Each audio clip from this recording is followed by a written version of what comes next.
bizim tətbiq etdiyimiz nahiyədən asılı olaraq dəyişir. Məsələn, üzə tətbiq ediriksə, mütləq şəkildə orada fibroblastları və kollagenləri oyadaraq, fibroblastlar əsas bilir ki, dərimizin gəncləşmə faktorudur.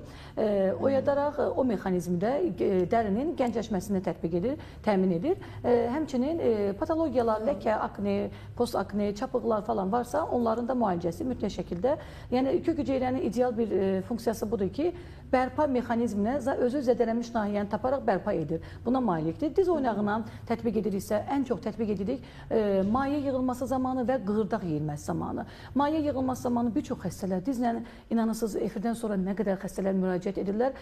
Dizlə bağlı problemlərimiz artrit, artroz və qığırdaq yeyilməsinin 3-cü, 4-cü stadiyalarına qədər gəlib çatan pasientlərimiz vardır. Yəni bunlar ağır durumlar sayılır. Bu pasientlərdə də bir müalicəmiz əlbəttə ki, 1-ci, 2-ci stadiyada çox rahatdır.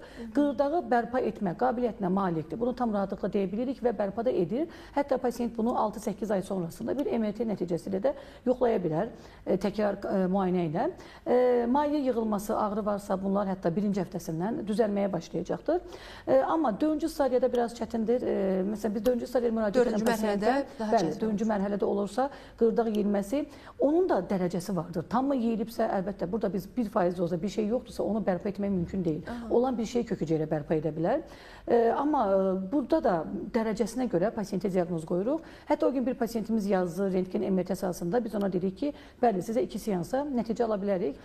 Ona əsasən pasiyentin həyat tərzi aktivdirmi, idmanla mı məşğuldur, yoxsa çox oturaq da olmaz, oturaq həyat tərzi sürən pasiyentlər, amma ən azından kök hüceyrə tətbiq etdiysə biz yataq rejimi olmaz. Pasiyent ən azından addımlar atıb hərəkət etməlidir ki, regenerasiya bərpa getsin. O pasiyentlərə biz 2 həftə sonrası bir proloterapiya dediyimiz, yəni plazma, öz qanından alınan plazmanın diz oynağına yeridilməsi.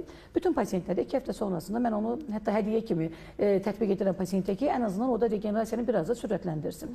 Amma mütləq şəkildə kök hüceyrəni proloterapiya heç vaxt əvəz edə bilməz. Nəinki proloterapiya heç bir prosedur əvəz edə bilməz. Proloterapiya hansı idi? Proloterapiya plazmanın dizə vurulan növü.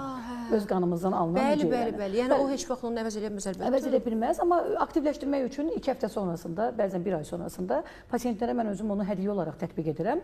Yəni işimizi belə deyək, tam məsuliyyətlə tam başa vurmaq üçün, yəni əlimizdən gələn hər bir şey edirik. Yenə də pasiyentin bu da durumu, individuallığı çox önəmlidir. Hər bir pasiyentə özəl, biz onun yaşı, çəkisi, diaqnozu, MRT-si hər birinə əsasən baxıb diaqnoz qoyuruq və çəki önəmli faktordur ki, arıqlamalıdır pasiyent mütləq şəkildə. Hüceyrəyə köçürsək belə ona arxain olub 100 kilo üzərində olan pasiyentin əlbəttə ki, diz oynağında problemlər olacaqdır.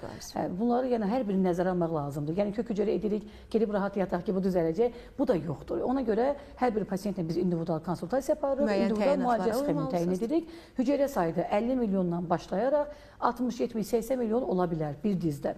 Bu da yenə pasiyentin durumuna bağlıdır.